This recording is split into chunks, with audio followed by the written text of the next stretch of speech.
News 18 বাংলায় আপনাদের স্বাগত। আপনাদের সঙ্গে রয়েছি আমি প্রিয়াঙ্কা। শুরু করছি 5টার 5 মিশালি। আর শুরুতেই যে চাঞ্চল্যকর খবরের দিকে আমরা সকাল থেকেই নজর রেখেছি, বরানগরে 3 পুরুষের রহস্য মৃত্যু। বরানগরে বাড়ি থেকে মিলল 3 জনের দেহ, ঘর থেকে মিলল বৃদ্ধ ও তার ছেলে এবং নাতের দেহ। 70 বছরের শঙ্কর হালদারের মাথায় আঘাতের চিহ্ন। শঙ্করের ছেলে অভিজিৎ হালদার ও নাতি দেবপর্ণ হালদারের দেহ উদ্ধার। একটি ঘরে বৃদ্ধ, পাশের ঘরে দুজনের দেহ উদ্ধার। অবসাদে খুন করে আত্মহত্যা নাকি দুষ্কৃতী হামলা, তদন্ত শুরু করেছে ইতিমধ্যেই পুলিশ।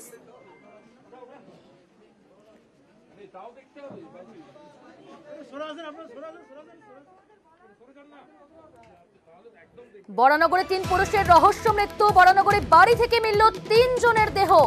নববর্ষের দিন আজ বরানগরে এমনই চাঞ্চল্যকর ঘটনা। বাড়ি থেকেই 3 পুরুষের রহস্য মৃত্যু উদ্ধার। সরাসরি রয়েছে আমাদের সঙ্গে প্রতিনিধি অনুপ। অনুপ, এখনো পর্যন্ত পুলিশ সূত্রে কোন কোন চাঞ্চল্যকর তথ্য সামনে আসছে?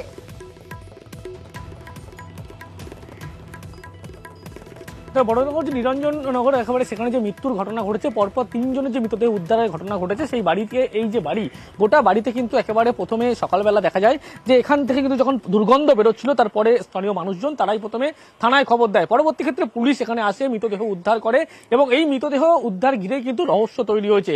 যে বলা হচ্ছে 3 জনের যে মৃতদেহ উদ্ধার হয়েছে, সেখানে কিন্তু প্রত্যেকের শরীরে আঘাতের চিহ্ন যেমন রয়েছে, সেটা নিয়েই কিন্তু ইতিমধ্যেই যে ধোঁয়াশা পুলিশের মধ্যে দ্বন্দ্ব তৈরি হয়েছে, যার ফলে এখন দেখা যাচ্ছে ফিঙ্গারপ্রিন্ট আধিকারিক তারা কিন্তু ঘটনাস্থলে এসছে। ইতিমধ্যে বরানগর থানার পুলিশ, উচ্চপদস্থ ব্যারাকপুর পুলিশের আধিকারিক তারা কিন্তু ঘটনা তদন্ত করছে। ছবিটা যদি ভিতরে একবার দেখানোর চেষ্টা করবো। এই মুহূর্তে ফিঙ্গারপ্রিন্ট যারা আধিকারিক তারা কিন্তু সেখান থেকে। তার আগে তুমি একটু সঙ্গে থাকো, পুলিশের বক্তব্যটা একটু শুনিয়ে দিই দর্শকদের। मे बी कोई एक लोग अन्य 2 लोगের মার্ডার করে নিজের সুসাইড করে নিচ্ছে। This is possible. আর কাটিং ইনজুরি আছে, কোনো ভারী জিনিস জেনারেলি হ্যান্ড এন্ড নেক। 2 লোক বারান্দায় আছে, যে বুড়ো লোক আছে ও নিজের রুমের মধ্যে। মনে হচ্ছে 1-2 দিন আগে, কিন্তু কনফার্ম পিএমএ পরে আমরা বলতে পারবো কি কতদিন আগে ডেথ। এক্সপার্ট আছে, ও বলতে পারবেন কি ওনার বডিতে কিছু পয়জন বা কিছু খাইয়েছে। উইটনেস আছেন, ওনারা বলছেন তালা জেনারেলি দেওয়া বাইরে থেকে। সিসিটিভি ফুটেজটা আমরা দেখার চেষ্টা করছি। এখন ডিভিআর আর ওটা পেলাম না। ডিভিআর পেলে আমরা অবশ্যই ওটা অ্যানালিসিস করে। এটা প্রিলিমিনারি কিছু বলা যাবে না কি প্ল্যান ছিল কি ছিল। আবারও যাব, সরাসরি রয়েছে অনুপ। অনুপ, তুমি যেমনটা দেখাচ্ছিলে ঘরের ভেতরে যেখান থেকে প্রবেশ করার জায়গা,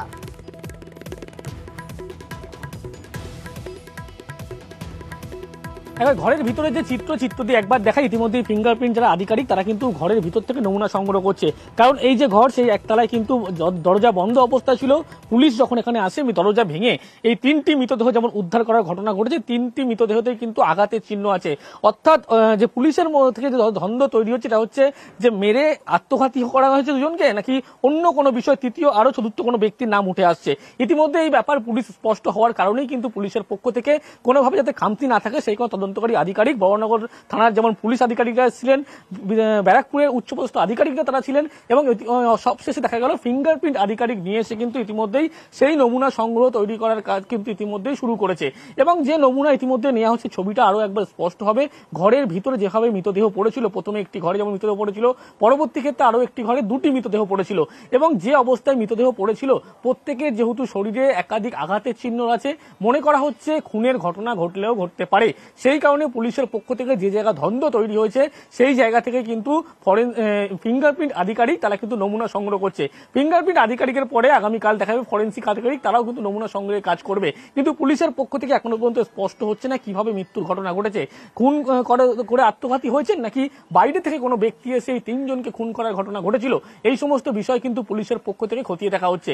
ইতিমধ্যেই সেই ছবি আরো একবার দেখাতে বলবো ছবিটা, যে ভিতরে ফিঙ্গারপ্রিন্ট আধিকারিক তারা কিন্তু এইভাবেই নমুনা সংগ্রহের কাজ তারা করছে।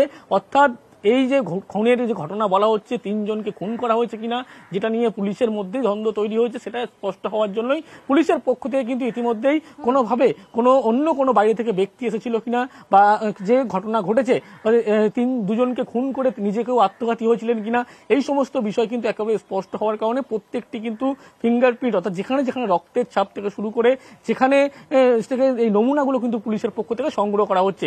অর্থাৎ পুলিশের পক্ষ থেকেও এখনো পর্যন্ত নিশ্চিত নয় যে কিভাবে মৃত্যুর ঘটনা ঘটেছে, নিজে মেরে দুজনকে আত্মঘাতী হয়েছেন নাকি বাইরে থেকে কোনো ব্যক্তি এসে খুন করা হয়েছে, এই সমস্ত বিষয় একেবারে স্পষ্ট হওয়ার কারণেই পুলিশের পক্ষ থেকে ইতিমধ্যেই এই ফিঙ্গারপ্রিন্ট আধিকারিক তারা কিন্তু নমুনা সংগ্রহের কাজ করছে এবং নমুনা সংগ্রহের পরবর্তী ক্ষেত্রে ফরেন্সিক আধিকারিক তারাও কিন্তু নমুনা সংগ্রহ করবে আগামীকাল এবং কি ঘটনা ঘটেছে গোটা বিষয়টি কিন্তু পুলিশের পক্ষ থেকে ইতিমধ্যে খতিয়েও দেখা হচ্ছে। প্রিয়াঙ্কা, অনুপ তুমি সঙ্গে থাকো।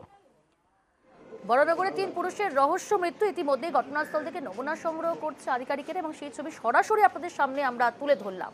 তবে আত্মহত্যা নয়, খুনই হয়েছেন 3 জন, এমনটাই দাবি করছে আত্মীয়রা।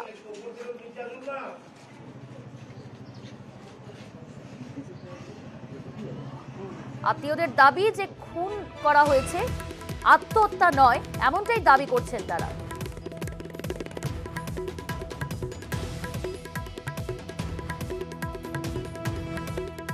সুইসাইড যদি দেখি তা সুইসাইড করলে কখনো এরকমভাবে ক্ষতবিক্ষত অবস্থায় কেউ পড়ে থাকবে না। 3 জনেরই দেহ ক্ষতবিক্ষত অবস্থায় পড়েছে এবং আমি ভেতরে ঢুকে দেখেছি, আইডেন্টিফাই করেছি। সামনের ঘরে হচ্ছে বর্ণ এবং তার বাবা পড়ে রয়েছেন এবং মাটিতে, এবং যিনি পিসেমশাই হন তিনি ভেতরে পিসেমশাই তার নিজের ঘরে তিনি মাটিতে পড়ে রয়েছেন। ঘরে সামনে যা দেখছিলাম তাতে লন্ডভন্ড দেখলাম, এবার সামনে দিকটাতে, এবার ভেতরে তো আমি তো ঘরের ভেতরে ঢুকিনি, দেখুন সেটা তো তদন্তে বোঝা যাবে যে কি গেছে না গেছে।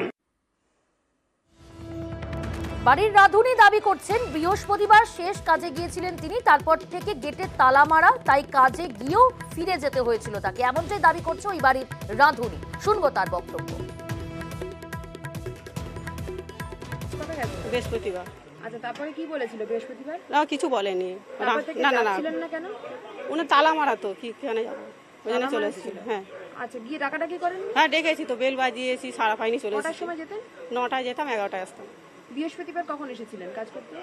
11টার সময় এসেছি, 9টায় যেতাম, 11টায় আসতাম। আচ্ছা, তারপর মানে সেদিনকেই লাস্ট দেখা হ্যাঁ, হয়েছিল? হ্যাঁ, হ্যাঁ, আর দেখা শুক্রবার হয়নি। থেকে এদেরকে আর দেখা না না না না।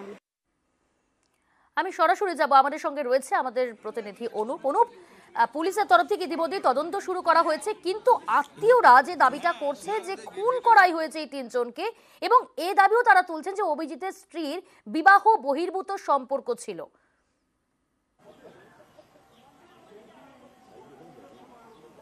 একেবারে এই দাবি কিন্তু তার আত্মীয় তারা করছে যে এই যে বাড়িতে ইতিমধ্যেই যে ফিঙ্গারপ্রিন্ট আধিকারিক যেমন এসছে তারা কিন্তু যেমন নমুনা সংগ্রহ করছে, অন্যদিকে তার যে আত্মীয় তারা কিন্তু এই যে ব্যক্তি অর্থাৎ যার মৃত্যুর ঘটনা ঘটেছে এবং তার স্ত্রীর কিন্তু বিবাহ বহির্ভূত সম্পর্কের কথাও কিন্তু জোরালো করছে।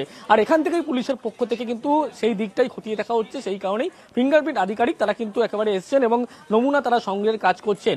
এবং এই যে গোটা ঘটনা, যে খুনের প্রক্রিয়া ঘটনা ঘটেছিল বলে এমনটা পরিবার সরাসরি অভিযোগ করছে, সেই অভিযোগ থেকে কিন্তু আরো স্পষ্ট হচ্ছে এই যে খুনের তথ্য কিন্তু আরো জোরালো হচ্ছে, যে কারণে পুলিশের পক্ষ থেকে কিন্তু একেবারে যে পরপর যে 3 জনের মৃতদেহ উদ্ধার হয়েছে প্রত্যেকের শরীরে একইভাবে আঘাতের চিহ্ন আছে এবং সেখান থেকে মনে করা হচ্ছে গোটা ঘটনা কিন্তু খুনের ঘটনাই ঘটেছে।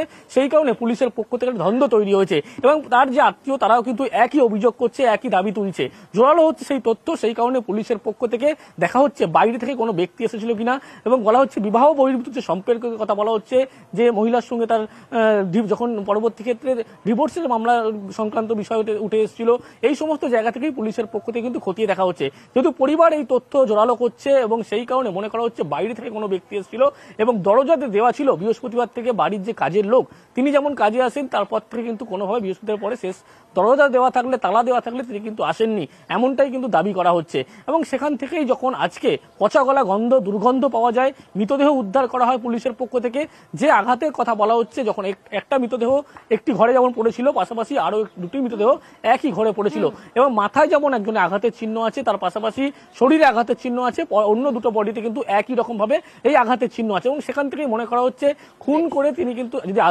আত্মঘাতী হন সেক্ষেত্রে কিভাবে আঘাত কিন্তু উঠে আসছে এবং তাতেই কিন্তু জোরালো হচ্ছে আরো আত্মীয়দের দাবি। আপাতত ধন্যবাদ তোমাকে অনু।